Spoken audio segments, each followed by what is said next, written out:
కడపలో జరుగుతున్న మహానాడు కార్యక్రమంలో ముఖ్యమంత్రి చంద్రబాబు నాయుడు మాట్లాడుతున్నారు. లైవ్ ద్వారా చూద్దాం. మీ పొలం దగ్గర, మీ పంప్ సెట్ దగ్గర కుసుమ్ కింద మీరు సోలార్ పెట్టుకోండి, ఉచితంగా ఇస్తాం.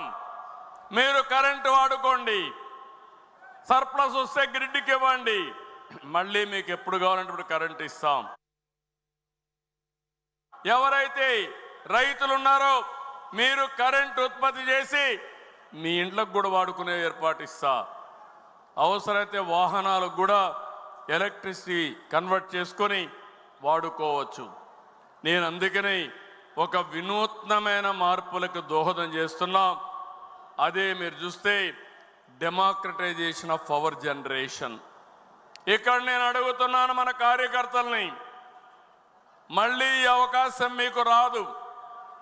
కేంద్రం 1 కోటి మందికే ఇవ్వడానికి 75,000 కోట్ల రూపాయలు సబ్సిడీ పెట్టారు.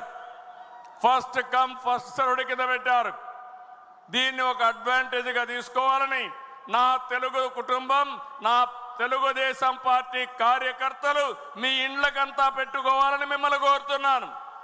సిద్ధమా తమ్ముళ్ళు అని మిమ్మల్ని అడుగుతున్నా.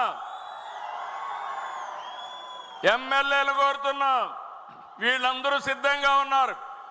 మీరు వాళ్ళకు నాయకత్వం ఇవ్వండి. టెండర్లు పిలిచాం, పని అప్పచెప్పాం. మీరు ఏమీ చేయక్కర్లేదు. మీ ఇంటి పైన రూఫ్ టాప్ మీరు చూపిస్తే అక్కడ వచ్చి పెడతారు. మీ దగ్గర డబ్బులు లేకపోతే దాన్ని ఏ విధంగా అడ్జస్ట్ చేసుకోవాలో చేసుకుంటాం. కరెంటు ఛార్జీలు గణనీయంగా తగ్గుతాయి.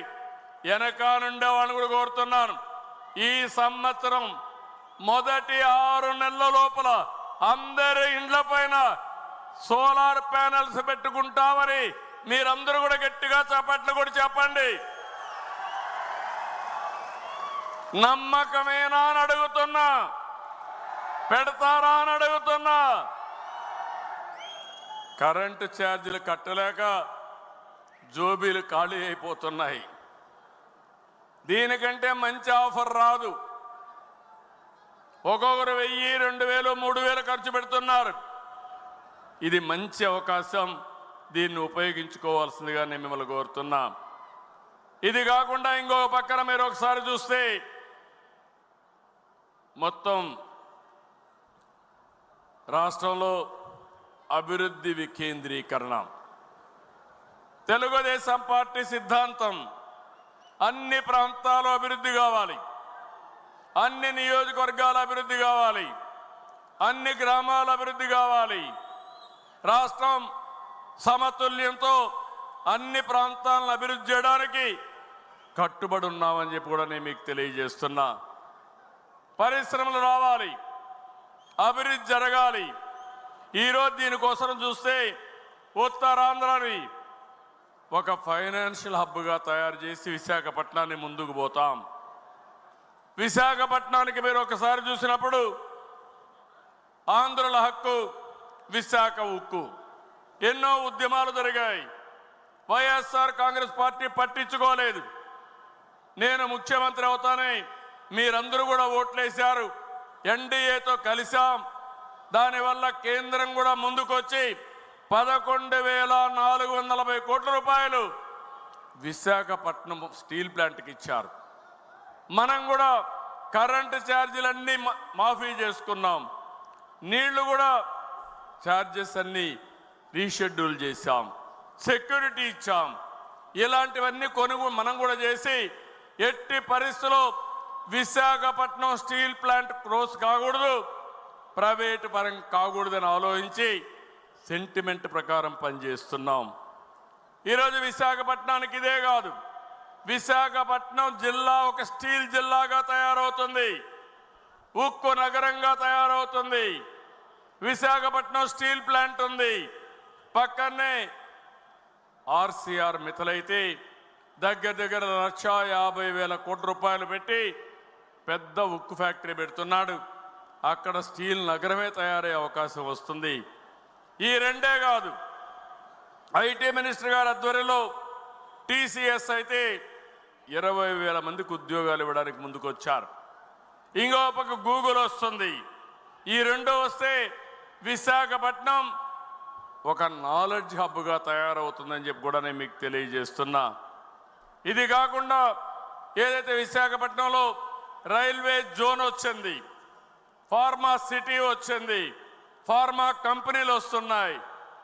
ఇవన్నీ కానీ వస్తే విశాఖపట్నం భోగాపురం ఎయిర్పోర్ట్ పూర్తవుతుంది, మెట్రో కూడా వస్తుంది, ఆ ప్రాంత అభివృద్ధి అవుతుంది. ఇక రాయలసీమలో మీరు ఒక్కసారి గుర్తుపెట్టుకోవాలి, రాయలసీమ నేను ఒకటే హామీ ఇస్తున్నా, రేపు కూడా మీటింగ్లో నేను చెప్తాను ఏమేం చేయబోతారని. ఈ రాయలసీమని రాష్ట్రానికి అగ్రపీఠాన్న పెట్టే బాధ్యత తెలుగుదేశం పార్టీ తీసుకుంటాం.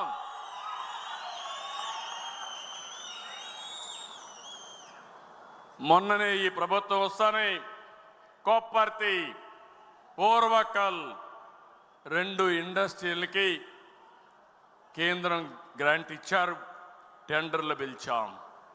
ఇంకో పక్క మీరు చూస్తే హంద్రి నీవా పూర్తి చేసి రిజర్వాయర్ కట్టి కియా మోటార్ తెచ్చిన ఘనత తెలుగుదేశం పార్టీది, తెలుగుదేశం ప్రభుత్వానిది. ఇప్పుడు నేను ఆలోచించేది రాయలసీమలో పెద్ద ఎత్తున పరిశ్రమలు రావాలి. నిన్నే చూశారు, నేను కేంద్రం దగ్గరికి వెళ్ళి ఈరోజు మనం ఒకసారి చూసినప్పుడు ఏరోస్పేస్ ఇండస్ట్రీస్ ఉన్నాయి, విమానాలు తయారు చేసేటివి ఉన్నాయి, డిఫెన్స్ విమానాలు కావాలి, సివిల్ ప్రయాణం చేయాలంటే విమానాలు కావాలి. అలాంటి విమానాలు తయారు చేసే ప్రదేశానికి అనువైనది అనంతపూర్ జిల్లా లేపాక్షి ప్రాంతం అని చెప్పి కూడా నేను మీకు తెలియజేస్తున్నా. నేను ఆ మాట అడిగాను. ఆ మాట అడిగితే కర్ణాటకలో ఉండేవాళ్ళు కొంతమంది అంటున్నారు బెంగళూరులో ఉండే హెచ్ఏఎల్ నేను ఏదో షిఫ్ట్ చేయాలని కోరానని. నేను ఎప్పుడూ అలాంటి పనులు చెయ్యను, నా చరిత్రలో అది లేదు.